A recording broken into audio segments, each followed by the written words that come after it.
assunto que diz respeito à vida de toda e qualquer igreja, ou pelo menos deveria fazer parte da vida de toda e qualquer igreja. E como vocês poderão perceber, é algo muito importante, é algo que faz parte da base, do fundamento, e está envolvido no todo, em tudo que a igreja executa de mais importante. Às vezes a gente nem percebe. Tem certas instrumentalidades, certas ferramentas, que as coisas, elas são usadas e a gente nem percebe. Às vezes a gente nem sabe, mas aquilo está sendo usado e poderá ou será usado, obrigado, meu irmão, será usado, tá bom, não bebo tanta água não, mas tá bom, será usado para o bem ou para o mal, né? Desde da forma como vai ser usado, como também incluindo aí o conteúdo. Então a gente quer trabalhar essa temática. Pois bem, qual o significado do termo louvor, né? Uma breve definição seria essa aí: ato de enaltecer alguém ou alguma coisa, elogio, apologia, né? Então isto se afina com a revelação das Escrituras, que apresenta as motivações do louvor do povo de Deus. Eu vou aqui relembrá-lo só com alguns versos, né? Então, entoar com voz alta os louvores e proclamar as tuas maravilhas todas. Outro verso: cantarei para sempre as tuas misericórdias, ó Senhor, os meus lábios proclamarão a todas as gerações a tua fidelidade. Então, louvar basicamente é elogiar. Você pode estender isso, pode alargar essa compreensão, especialmente quando você vai aplicar a algo específico. Então, é elogiar. E você pode fazer isso acerca de Deus, e nós como povo de Deus, a natureza, os homens, em toda a Escritura, são convidados, exortados a louvar a Deus, a elogiar a Deus. Isso pode ser feito também por meio da gratidão. Mas veja que a gratidão, ela reconhece algo que alguém fez.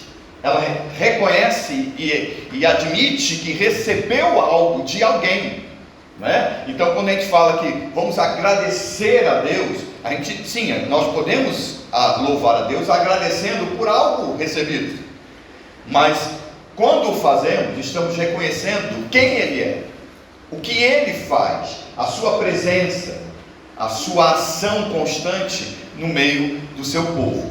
Perceba que na ação de louvar está implícita a necessidade do conhecimento. Para você elogiar alguém, você tem que conhecer esse alguém. Não é verdade? Veja bem, imagine que eu não conheço você. Então, eu olho para você e alguém pergunta: o que você pode dizer sobre fulano? Eu vou falar o que eu estou vendo, se eu não conheço, né? Então eu vou olhar e vou falar: parece, ou então parece legal, ou eu vou colocar sobre a pessoa até a minha expectativa, aquilo que eu gostaria de entender ou de imaginar. O microfone foi embora, né? Voltou. Ele voltou. É o nosso operador lá. O operador é bom. Então, mas para eu poder falar alguma coisa acerca de alguém, eu tenho que ter um mínimo de conhecimento acerca desse alguém. Eu tenho que começar a me relacionar. É assim que funciona na igreja. Você chega, aí você é inserido num contexto, numa comunidade, você vai aos poucos conhecendo as pessoas. Daqui a pouco, né, depois de um certo tempo já de contato constante, de conversas, de envolvimento em atividades, de fazer parte de algum momento na casa da pessoa na sua casa, você vai conhecendo a pessoa como ela é, você vai conhecendo os gostos, você vai conhecendo o jeito dela, e aí você tem condição de falar algo acerca dela, você tem condição de elogiar aquela pessoa ou de não elogiar. Então, com Deus é a mesma coisa, certo? Quanto maior o conhecimento e a proximidade da pessoa acerca de alguém ou acerca de Deus, a possibilidade do elogio se torna maior e mais qualificada. Então, quando alguém é convidado, vamos louvar ao Senhor, só pode louvar quem conhece o Senhor. Às vezes, algumas pessoas vão ter dificuldades acerca disso, porque o conhecimento daquela pessoa acerca do Senhor, se ele for um conhecimento pequeno, muito superficial, ele vai poder louvar conscientemente de maneira superficial. Então ele vai dizer coisas que todo mundo diz e que está lá atrás, como nós fizemos agora, colocamos a letra aqui e cantamos. Quando você canta, você expressa algo, uma letra, algo que você concorda, porque pela sua relação, pelo seu relacionamento, pela sua experiência com Deus, você canta aquilo como sendo seu, você assume aquilo como sendo a sua mensagem, o seu cântico, o seu hino. Se você não tem conhecimento acerca daquilo, você vai cantar acerca do que outros falaram, do que outros disseram acerca de Deus, pela experiência destas pessoas para com Deus. Então, quanto maior o conhecimento que temos acerca de alguém, melhor podemos elogiar aquela pessoa. Ok? Então, com Deus é a mesma coisa. E como consequência deste conhecimento alargado e transformado em intimidade elogiada, o elogiador responde com dedicação, isto é, com serviço. Veja: tu, meu filho Salomão, conhece o Deus de teu pai e serve-o de coração íntegro e alma voluntária. Outro exemplo: eu e minha casa. Esse você conhece, né? Quem que disse isso? Josué. Eu e minha casa serviremos ao Senhor.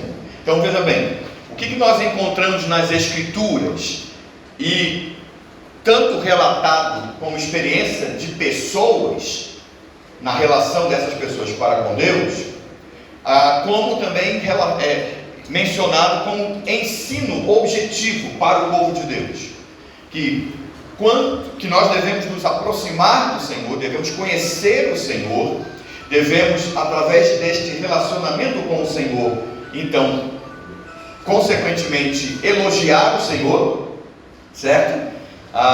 E, consequentemente, ao passo em que a pessoa vai conhecendo o Senhor e vai se relacionando com Ele e vai elogiando o Senhor, o resultado é que essa pessoa começa então a adorá-lo, se colocando à disposição de servir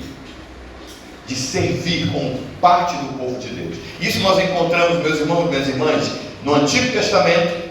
Veja que os textos que eu escolhi fazem parte do Antigo Testamento, né? E foi de propósito. Mas isso também faz parte, e é fácil de ser observado, no Novo Testamento, já no período da igreja. Quer dizer, não importa se a pessoa se relaciona com Deus e começa a conhecer a Deus, ela começa então a elogiar esse Deus, a louvar esse Deus, e ela o faz não só através do seu discurso, não só através da sua boca, não só através do que canta e fala. Isso se expressa também, se confirma através do que ela começa a fazer. Ela dedica a sua vida para servir ao Senhor.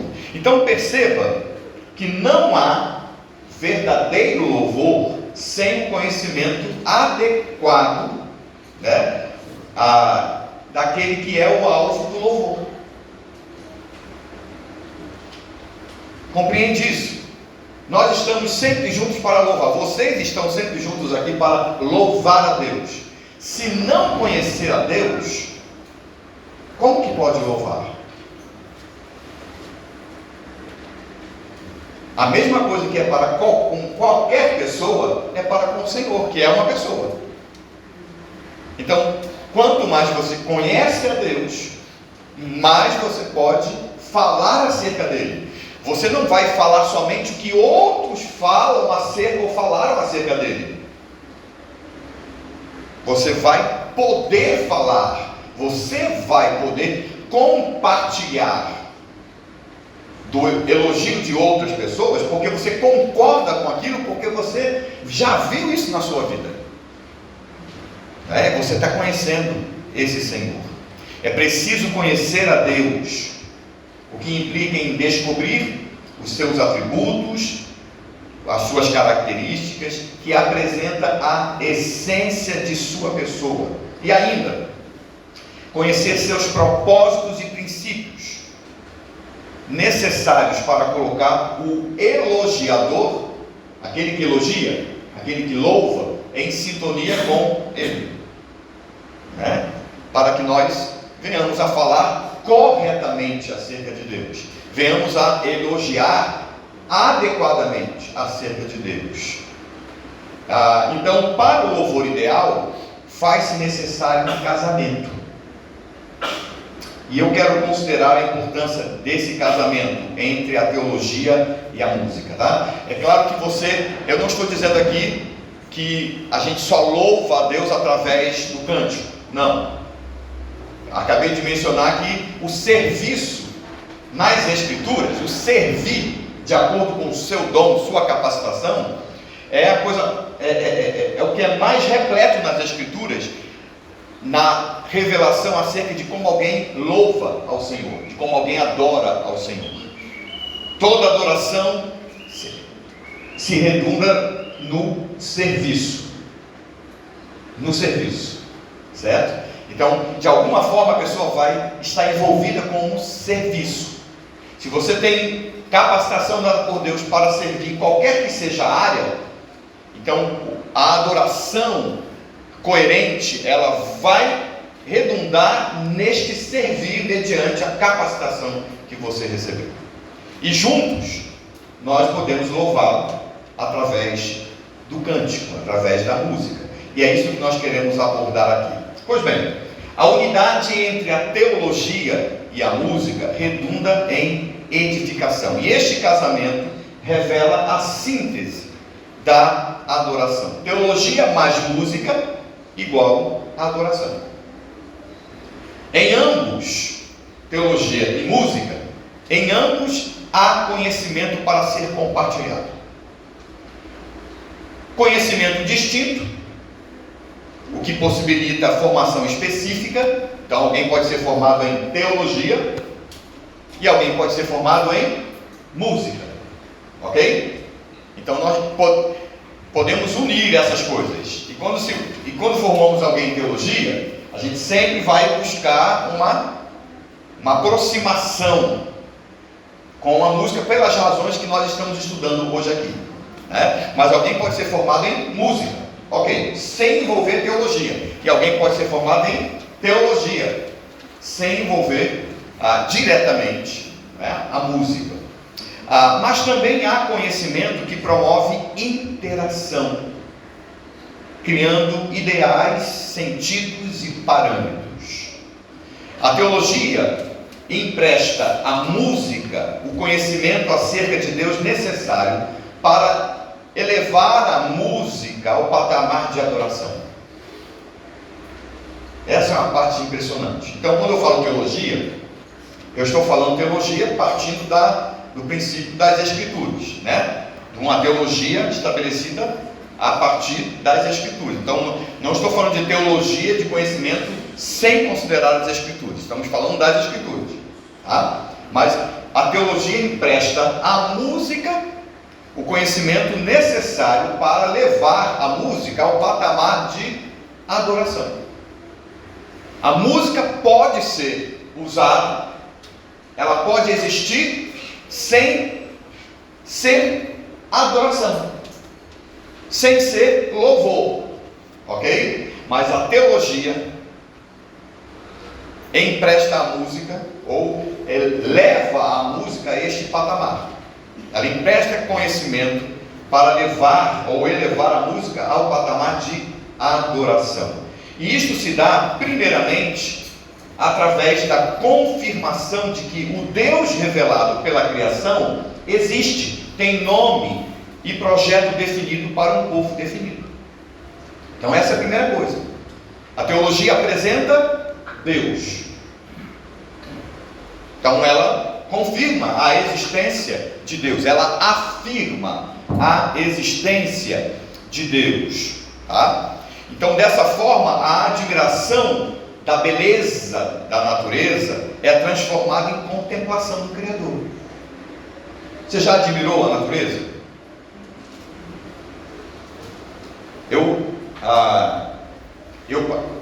Quando eu pastorei por 15 anos Jardim Tremembé, lá na Zona Norte, eu já disse isso algumas vezes. Uma coisa que me marcou foi quando a gente ia para Retiro, e a gente ia lá para Guararema, num local muito bonito em Guararema, e todas as vezes, foram anos que nós fazíamos retiro do carnaval lá, né? Então quando nós íamos para lá, todos os anos acontecia a mesma coisa.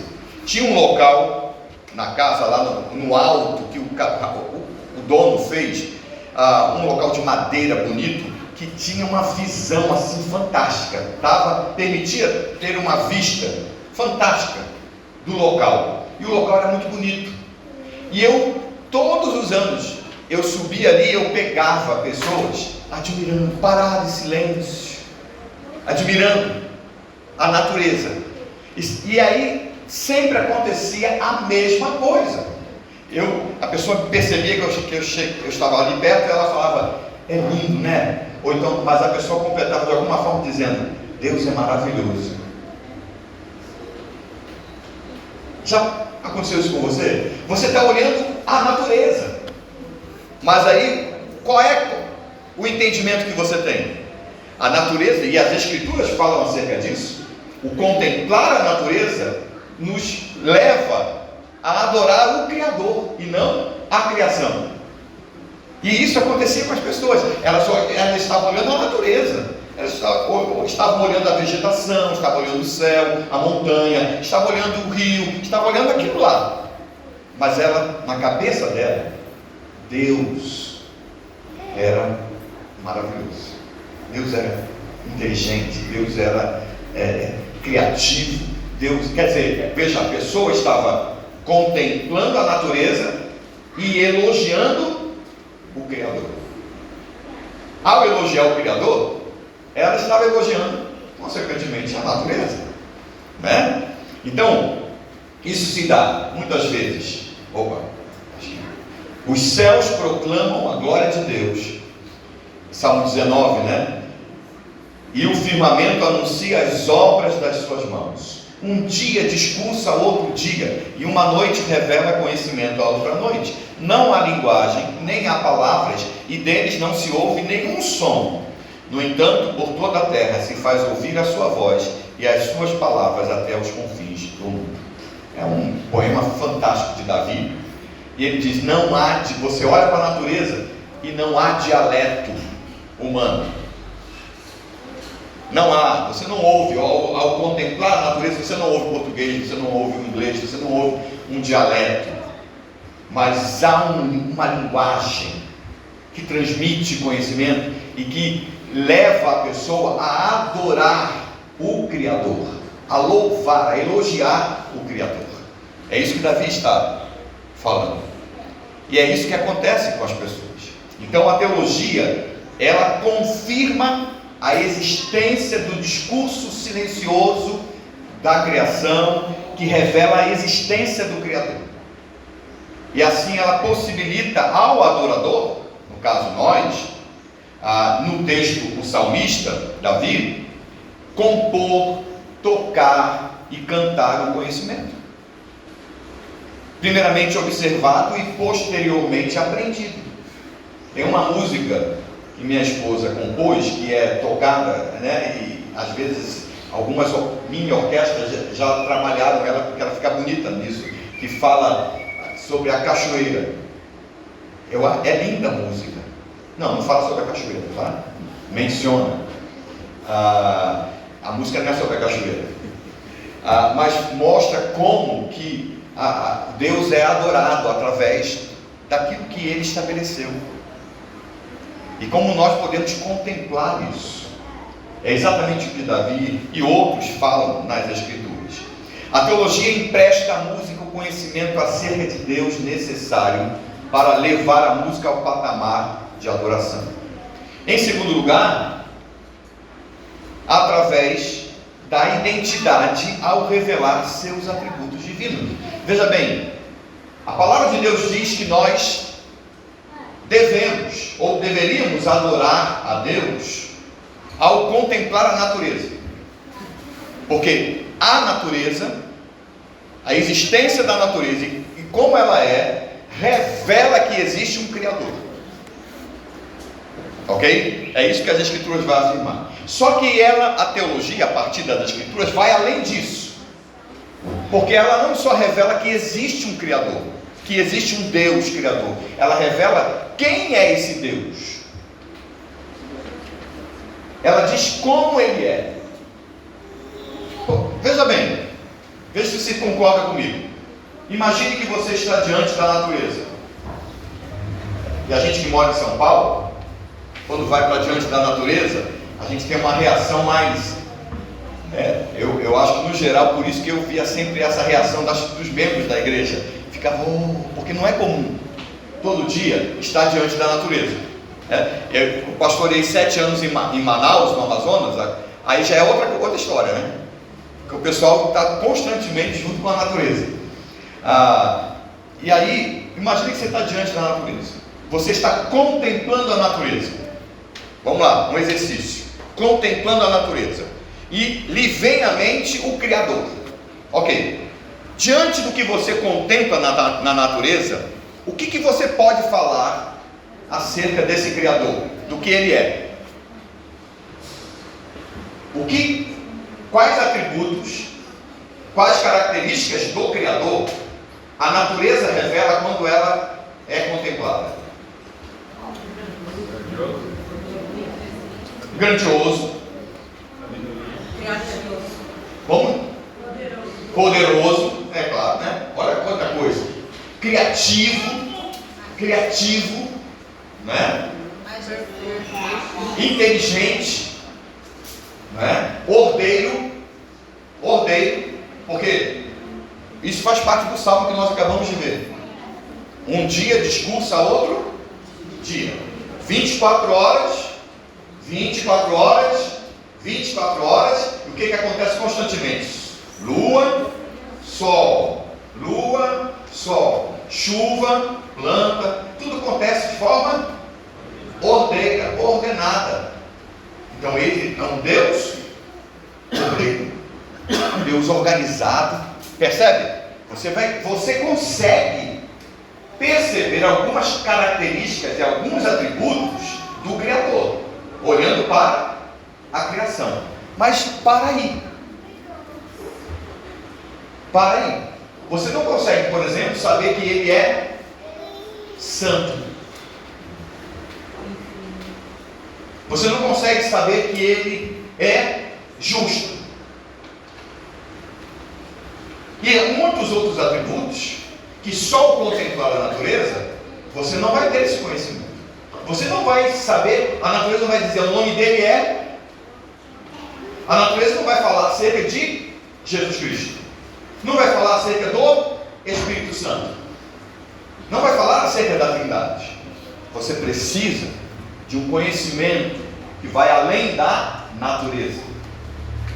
Então, além da revelação geral, que é como a teologia chama, que é o conhecimento que é observado por meio da natureza, da contemplação da natureza e daquilo que está em nós, pela criação, existe a revelação específica, a revelação particular, através do que Deus compartilhou com as pessoas, e que nós temos isso, e temos essa reunião, o reunir desta revelação em nossas mãos, através das Escrituras.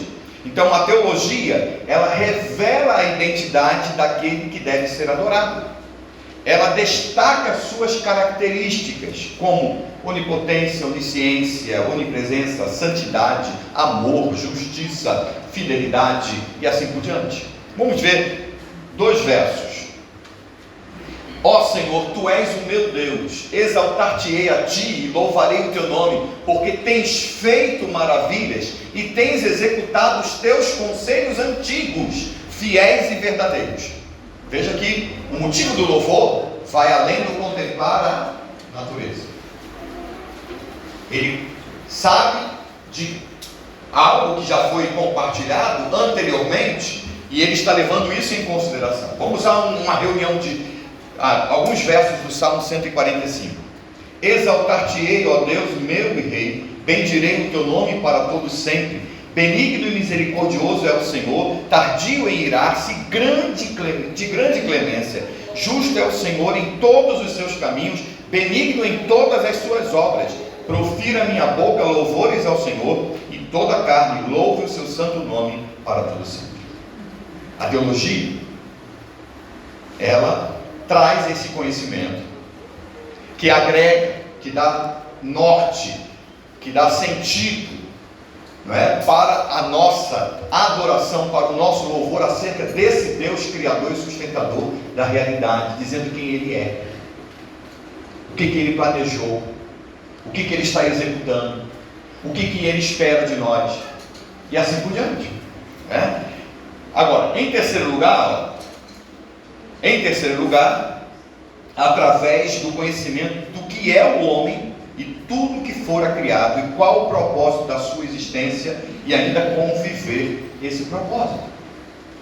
Então, quando nós contemplamos a natureza, a gente é impactado pela ação ou pela obra do Criador, mas a gente não tem informação nenhuma acerca de nós. Nenhuma.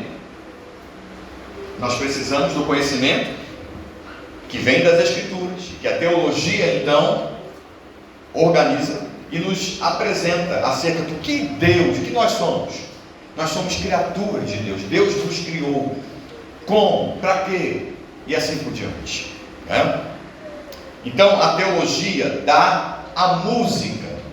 Resumindo, a teologia dá à música conteúdo e direcionamento para que o louvor seja estabelecido. Você pode fazer música, você pode tocar e cantar, e muito bem, mas não necessariamente louvar.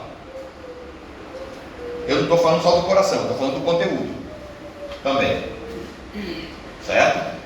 Mas a teologia dá à música conteúdo.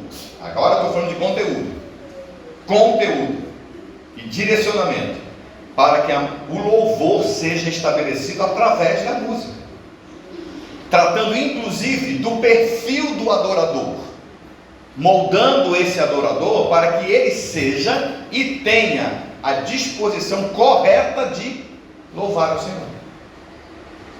Então a teologia a partir das Escrituras, ela é tão completa que ela não só diz assim, olha, é esse Deus que você tem que louvar por causa disso.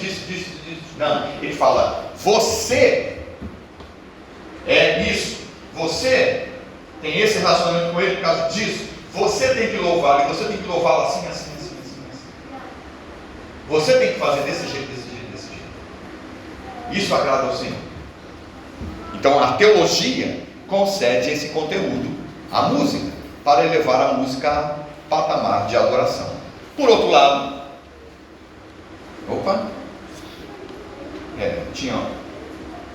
a música, por sua vez, empresta à teologia o formato ideal para o louvor com sua instrumentalidade e potencialidade. Você pode louvar de várias formas, não só através da música, mas eu vou afirmar aqui que a música tem a instrumentalidade e a potencialidade de fazer o louvor, a estabelecer o louvor acima, no sentido de instrumentalidade e potencialidade, acima de qualquer outra forma de nós adorarmos ao Senhor. A instrumentalidade enriquece o conhecimento. criando formas desejáveis de compartilhar.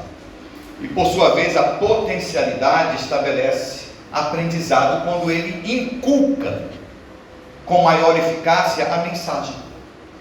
A música tem, preste atenção, meu irmão, minha irmã, a música tem a capacidade de inculcar a mensagem, de gravar a mensagem na nossa mente. Quantas vezes, só pense, quantas vezes você já se viu cantarolando uma música sem perceber? Porque você passou, aí você vai perceber depois, porque você passou em algum lugar, aí aquela música estava tocando, e de repente, quando você vê, você está cantarolando aquela música que você passou. E pior, quantas vezes, comigo já aconteceu, várias vezes, você passa por um lugar de carro, aí você ouve uma música que você discorda, que você não, que na hora você fala, vixe, hein? Tá bom, daqui a pouco, sem você perceber, você está cantarolando aquela música. É porque você quis? Conscientemente? Não. Você nem percebeu. Mas a instrumentalidade, a potencialidade da música, o pessoal até fala, né, tem música que é música chiclete. Ela já é feita para isso. Ela pega e fica. E aí você, para tirar aquilo da música, ou da mente, é impressionante. Você tem que falar, opa, oxe. Né? Eu disse isso em uma ou duas oportunidades. Aqui já, nesses 3 anos aqui, nós estamos aqui no retorno de São Paulo, já aconteceu isso comigo. Eu indo para o seminário, eu ouvi uma música assim e tal, eu falei, balancei a cabeça e fui embora. Quando estou dentro do seminário, eu estou andando, daqui a pouco eu percebo que eu estou cantarolando a música. Aí eu tomei um susto comigo mesmo. E lá tem um monte de canto, eu olhei assim para ver se alguém viu. Falei, o que é isso? Eu olhei para o lado para ver se alguém viu, né? E ouviu. Falei, que negócio é esse? Aí eu, sai, né? Balança a cabeça, fala, presta atenção, senão você vai seguir o dia inteiro cantando aquele trecho. É impressionante. Eu quero fazer um exercício com vocês, tá bom? É claro que nós vamos aqui, daqui a pouco, nós vamos fazer um exercício, e o Yumi pode pegar o seu lugar ali no piano. Eu quero só mostrar como que isso funciona, só exemplificar. A música, ela tem essa potencialidade, né, de inculcar o conhecimento com maior eficácia, mediante as variações de sua linguagem, que trabalha diretamente com o raciocínio, as emoções e até os músculos do ser humano. É impressionante como isso funciona. Por exemplo, uma coisa é você virar e dizer assim para alguém, é você dizer para Deus, obrigado, meu Senhor, tenho aprendido que a tua misericórdia sobre a minha vida transforma a minha visão acerca da realidade. Muito obrigado, meu Senhor. E a gente faz isso várias vezes através da oração, não é? Outra coisa é você cantar. Peraí. Obrigado, meu Senhor, tua misericórdia sobre mim fez nascer o sol. Quando minha vida obrigado, meu Senhor. E vai embora.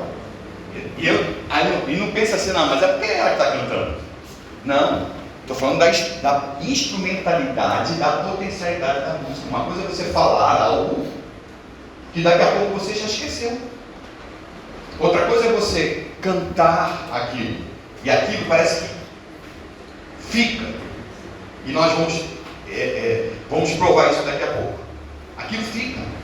E vou dizer, quando fica, nunca sai.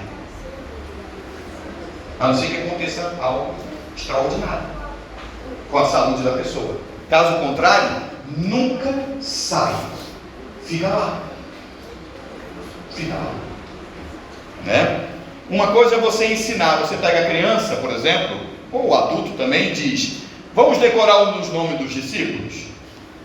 Vamos lá comigo, repetindo. Tiago, vamos lá, pode ir. Vamos lá, repitam. Tiago, Pedro, Bartolomeu, Judas, João, Mateus, Tomé, Tiago, Simão, André e Tadeu. Para, agora repitam, da ordem que eu coloquei. Tiago.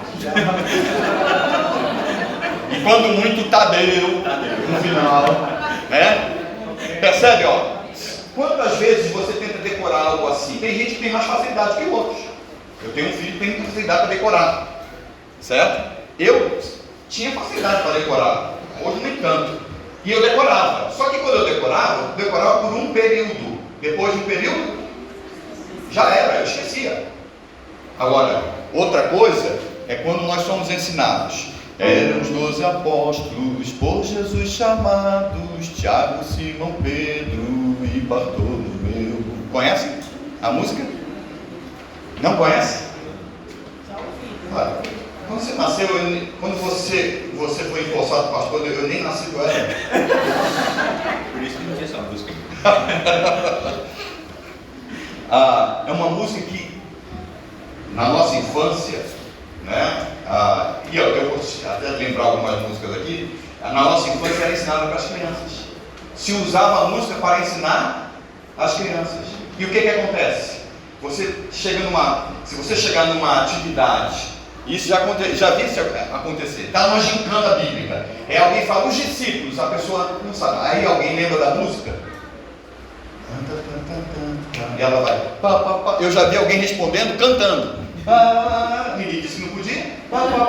Então acertou os 12. Uma coisa é você ensinar. Deus mandou Noé fazer uma grande embarcação. Pensa, você está ensinando crianças. Deus fez Noé fazer um grande barco e colocou dentro do barco pares de todas as espécies de animais. E eles ficaram ali por tantos dias. Outra coisa.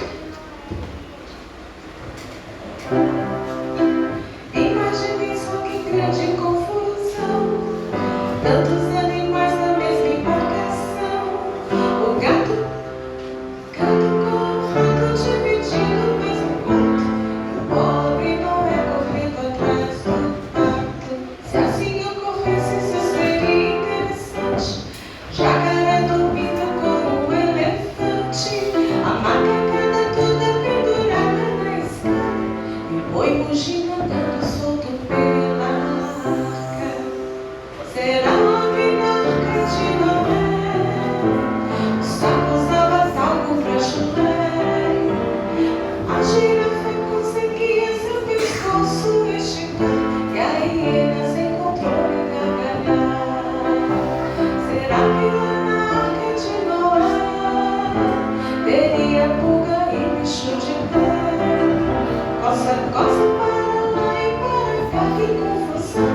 Impossível controlar a situação. Mas não foi assim, eu sei. Isso foi somente algo que pensei. Pois o Criador a todos comandou. Seu amor e cuidado demonstrou. Mas somente com poder Deus um milagre fez acontecer. E Noé não teve medo, afinal ensinou amor e pronto temporal. Posso confiar em Deus, posso confiar em Deus. É diferente, né? Torna aprazível aquilo que se fala. E não é só para criança, não. É para adulto também. Eu quero dar alguns exemplos. É claro que eu vou contar que vocês aprenderam, porque se vocês aprenderam essa música em algum momento, vocês vão se lembrar, né? Então eu vou fazer um exercício com vocês. Eu faço o som da música e quando eu der o sinal, quando eu parar, vocês continuam cantando o conteúdo. Ok? Vocês Vocês vão continuar cantando da onde eu parar, mas com a letra. Eu não vou cantar a letra. Eu vou esperar que as músicas que eu escolhi, vocês conheçam. Se não conhecem, não tem jeito. Aí não vai continuar. Tá bom?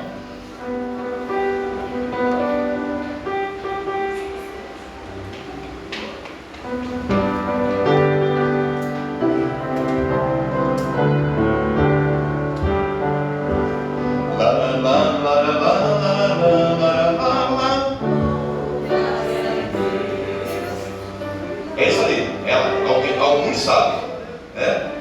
De novo.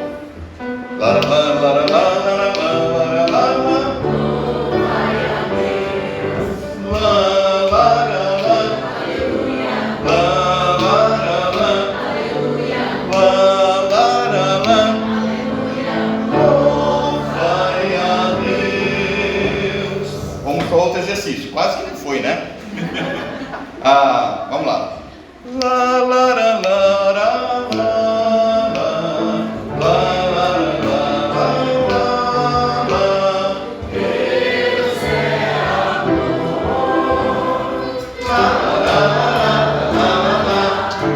Até a palma vocês sabem. Porque foi ensinado isso e não foi quando vocês eram adultos, normalmente. Pode ser que alguém ouviu pela primeira vez, depois de convertido, na fase de adulto. Mas isso normalmente é ensinado para crianças. E a gente não esquece. Outro, agora um hino.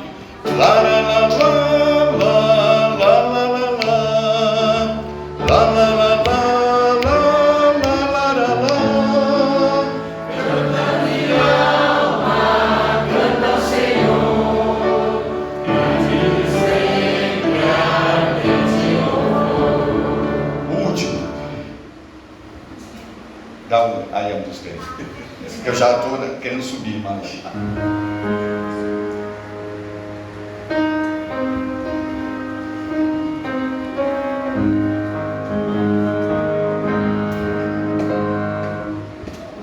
Mas é no coro.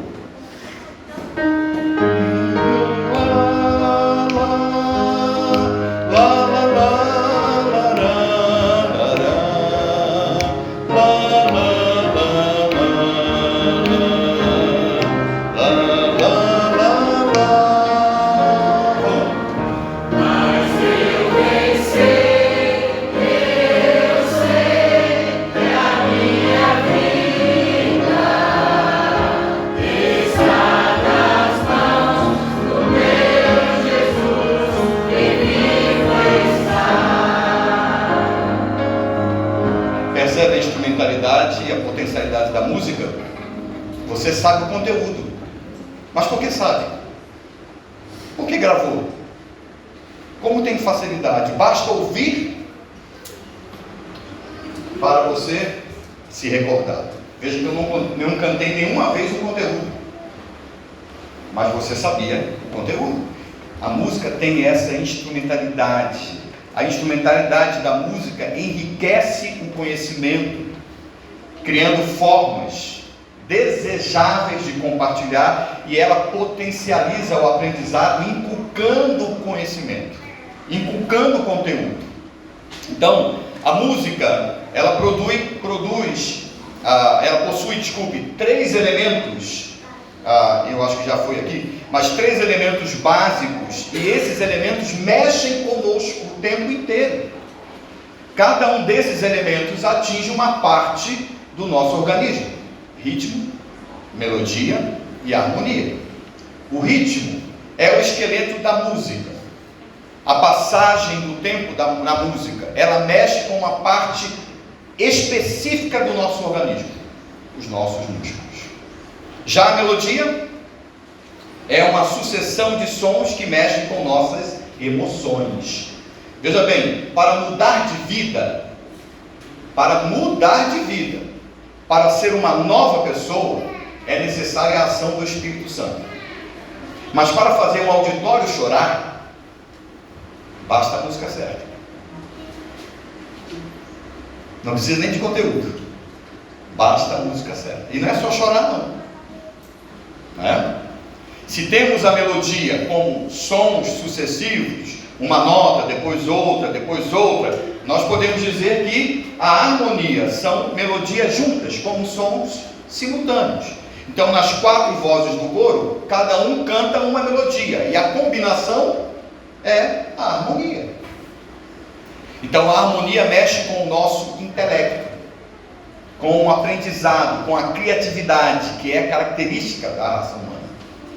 E esses elementos, meus irmãos, minhas irmãs, são fundamentais quando nós consideramos a contribuição da música para a propagação e a assimilação do conhecimento. Então, o casamento entre o direcionamento da teologia e as contribuições da música, quando harmonicamente entrelaçados, promove o louvor, que exalta o Senhor e que traz edificação para a igreja, para as pessoas que estão envolvidas, tá? Então, e isso exige, veja bem, isso exige, preste bem atenção nisso, aproximação das partes, aproximação entre aqueles que compõem a igreja e que são responsáveis em estabelecer a harmonia para que a igreja seja beneficiada na adoração. Por outro lado, o distanciamento entre as partes promove desarmonia, dificultando a execução do louvor por parte da igreja e, consequentemente, a sua edificação. Então, se a aproximação entre a teologia e a música traz a adoração, estabelece o louvor, o distanciamento entre a teologia e a música gera dissensão. A ênfase para qualquer um dos lados estabelece desequilíbrio, diretamente no louvor congregacional e indiretamente no todo. Então, a teologia, quando ela produz conhecimento teológico, mas também pode produzir engessamento musical. E a música produz conhecimento musical, mas também pode produzir superficialidade. Isso é quando você exagera na dose, quando você extrema, né? Quando não há harmonia, sintonia entre as partes. O distanciamento entre pastores e músicos abre espaço para uma série de perigos ou dificuldades. Como? Eu acho que eu não coloquei aqui.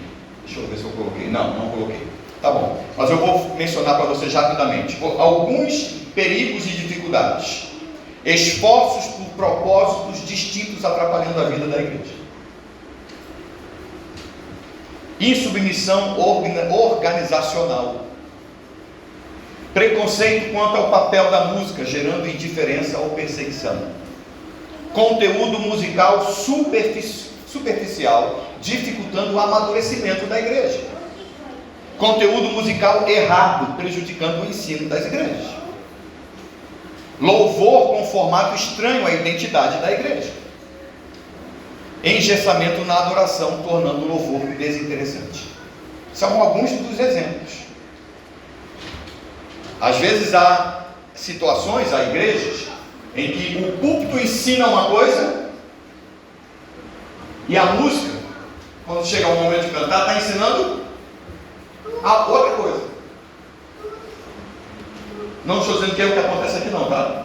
Estou falando que é o que acontece em alguns lugares. E eu já vi isso acontecer.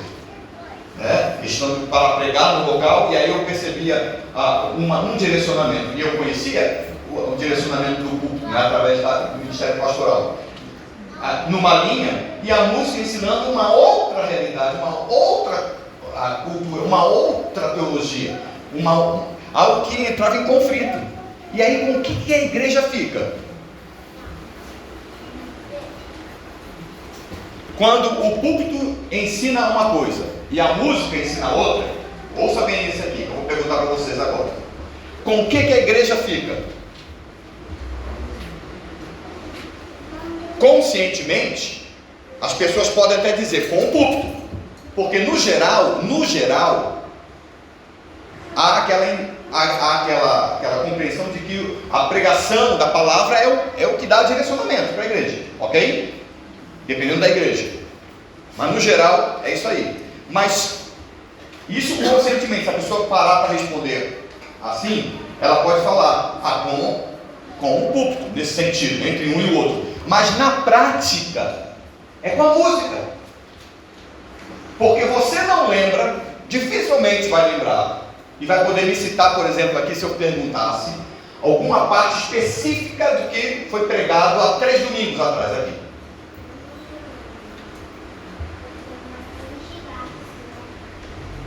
Às vezes você não consegue lembrar na saída do culto, você indo para casa, na segunda-feira você já não lembra o que foi falado, mas você lembra e consegue cantar e fica com aquilo na cabeça, por causa da instrumentalidade, da potencialidade da música.